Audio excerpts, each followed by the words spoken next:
Welcome back to Project India Adoption. Namaskar.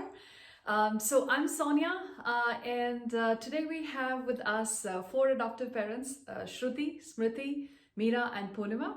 They all adopted domestically in India from different cities, and in addition, they're also adoption counselors and adoption advocates. So today we are gonna discuss a lot about what motivated them to adopt.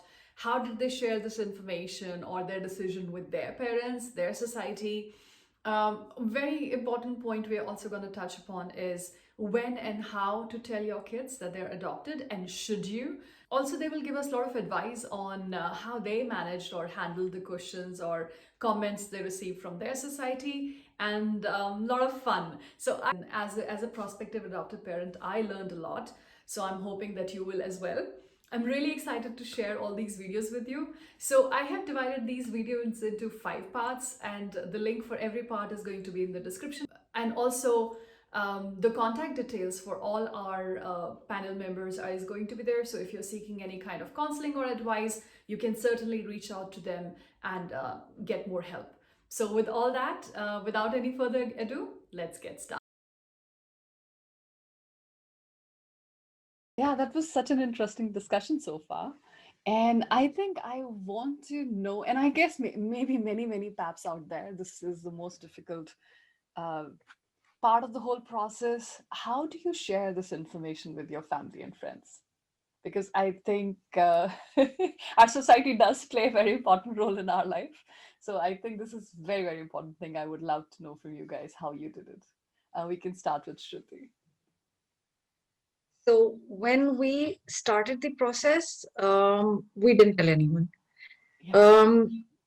Why? I'm not sure. I think we kind of thought that, that generation will not understand what we are trying to do here.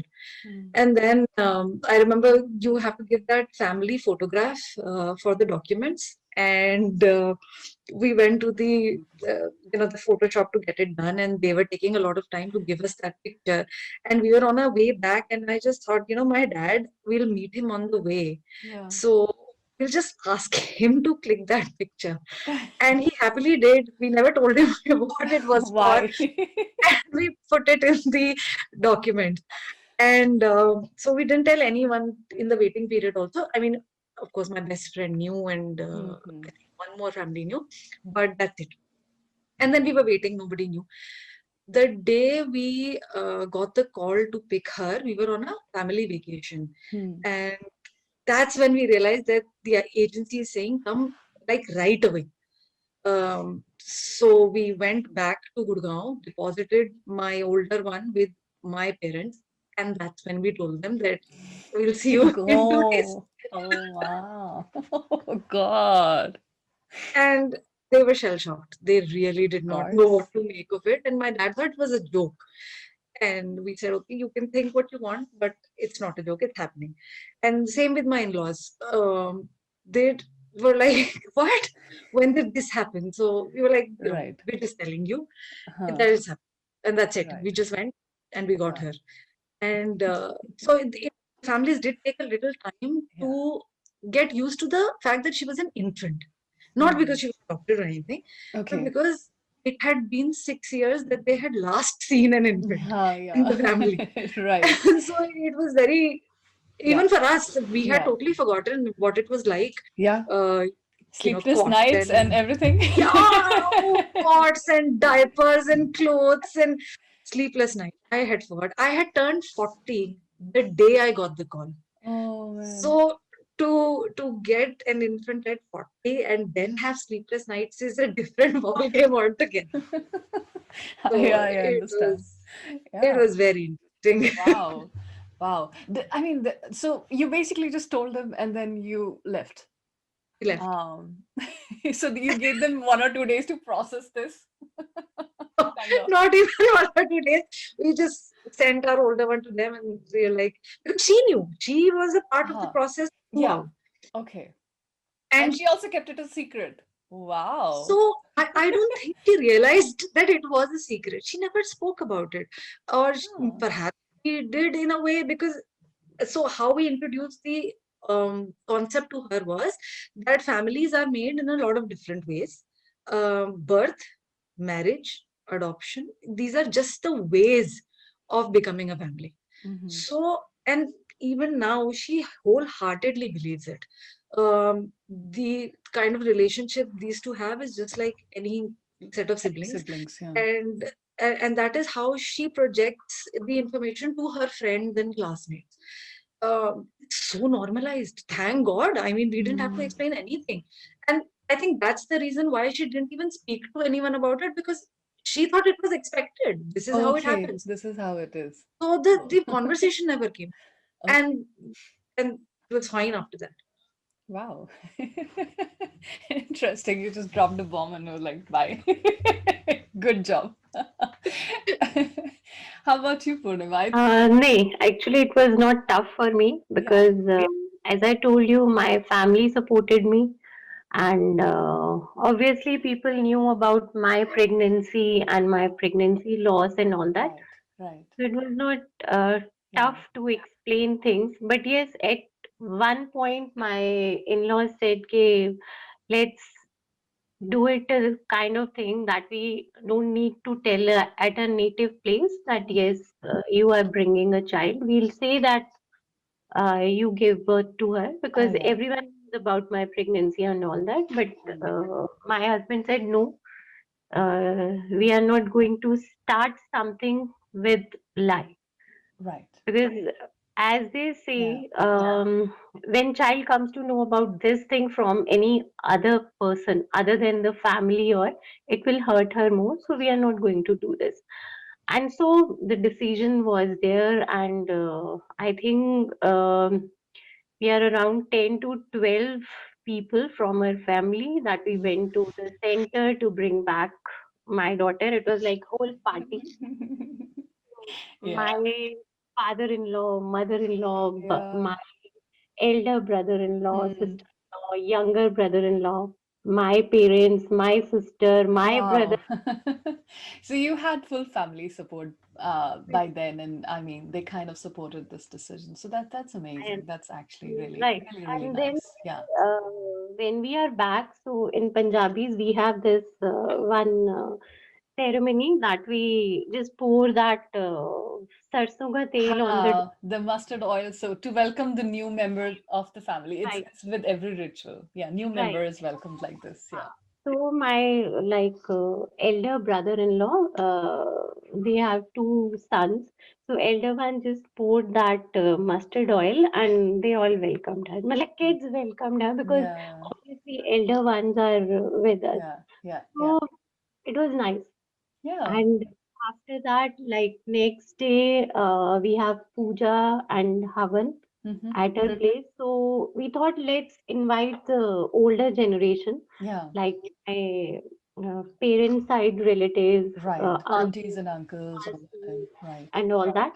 Yeah. So, but what happened that after that havan, when we are having that lunch for panditjis and all Yeah. that, Yeah. so whole kid kids bunch of kids that we have, like my husband's cousins, my cousins, it was Yeah. like almost 30 to 40 plus. Uh-huh. They all came at my place and said, "Ki, why don't you invite us?"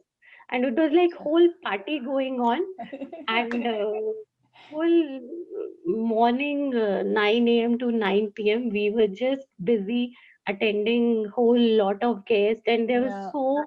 so many gifts, so many things for her. Right. So it Right. was beautiful, literally Beautiful. beautiful Yeah. I for me. mean, very nice welcome home. A gift to you guys also, support to you guys as well from your family and friends. I think that's really, really nice. Makes Neighbors also, neighbors also, like nice. old aunties and uncles, they Mm. just start pouring in with small gifts or Yeah. small envelope Yeah. that for her. So that was beautiful, literally Beautiful. beautiful. No difficult time, nothing. And my daughter, she was such a calm child. Now she is a kind of badmash, I can say. But Yeah. at, at that time, it was Calm great. soul. Hmm. Hmm. Beautiful. Beautiful experience. Beautiful. Thanks, Purnima. How about you, Mira? As very similar to what Shruti had said, though we didn't break the news when we were going to bring him home, Yeah. it was well into the process. I think after 9 months, we suddenly decided to wake up and say we have to inform our mothers. Yeah. Both our mothers are single mothers. Oh, okay. So we just sat them down one day and said, we're doing this. Yeah. And Mm. they said, okay. And we didn't give them any extra information. They didn't ask us anything. So it was all very matter of fact. And my brother-in-law, everybody was very open. And I think I mean, he was accepted just like how anyone else How, would yeah. accept a child. I think that was very, very wonderful. Awesome. The neighbors, I think I was ready to show him off. I mean, Yeah. I don't know why, but I wanted to show him off. So I brought bought a new stroller, and I had never walked around our community before that, but I decided to walk him.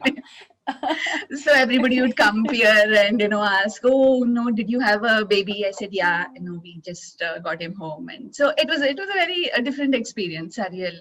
I think I enjoyed the experience so much that after a week I told my husband Raj, let's go get a girl now. So I think he was very, very shocked, and he was a little hesitant times.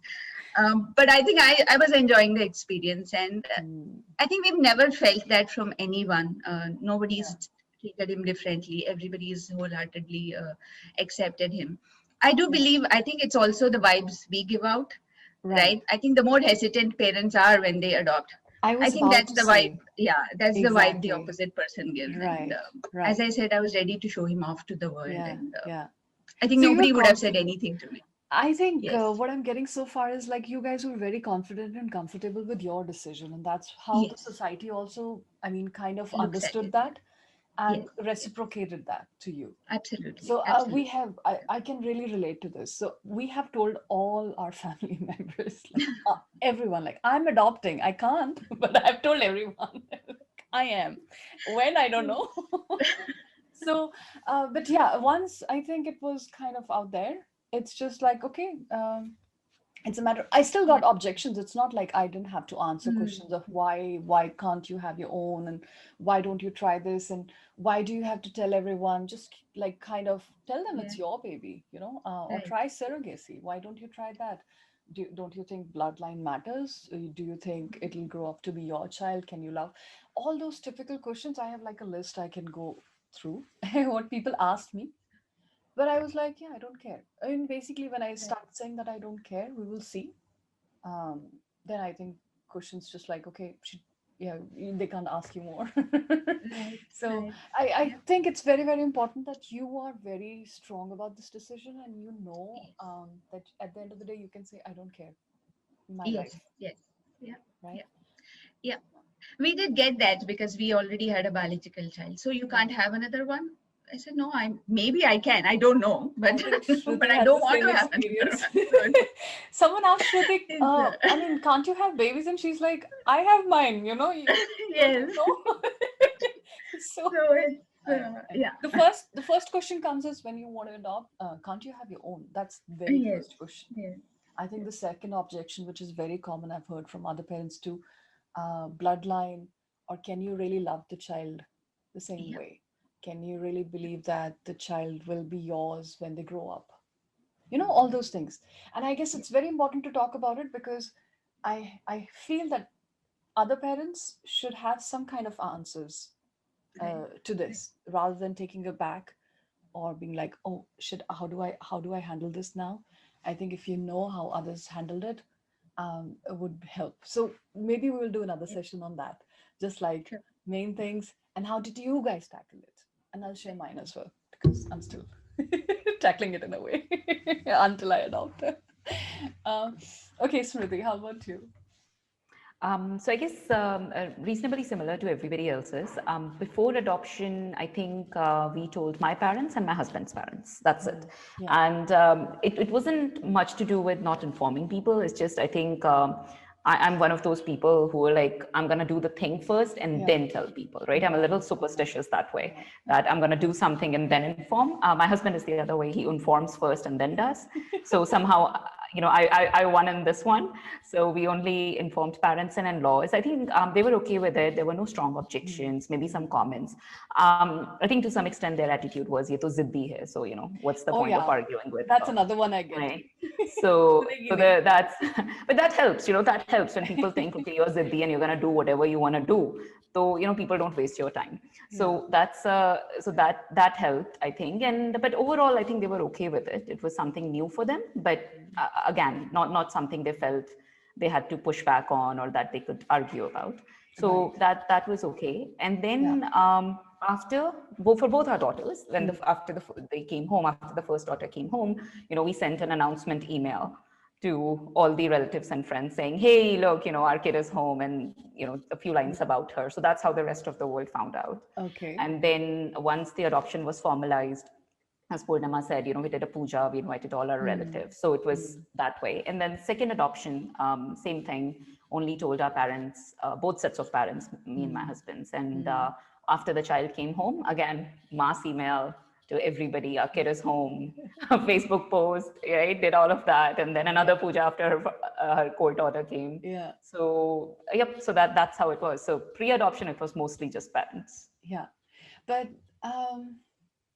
I mean, that's kind of interesting too, that we all feel like we shouldn't tell anyone until it's done, right? It's like you don't want the suggestions, and kind of you don't feel like I should invest my energy in answering their objections, isn't it? Isn't it the main reason why you don't tell anyone? Maybe, yeah. And I think for some people here, that could be the reason. I think for me, like I said, I'm just a you personality just thing. want to do that. I just kind of do it and then talk about it. So, like for my husband, he did tell some of his friends, and they were really excited. And my husband even told like the lawyer who was helping him with his startup, right? Like he even told him, and that lawyer was very happy. So it's just like different personality types in my case, I guess. But maybe others here had other reasons. Yeah. Actually, with me, I think we were very private people, so I don't want people to know much about us. So it was more from that. And I think we were ready to answer any objections thrown at us. It was just that we didn't want people to know as much about ourselves until it happened. But and I understand yes, that the mass too. email went out at the office, and everybody was happy for us. So that way, it was good. Yeah. Okay, good. All right. I think I'm gonna jump to the next question.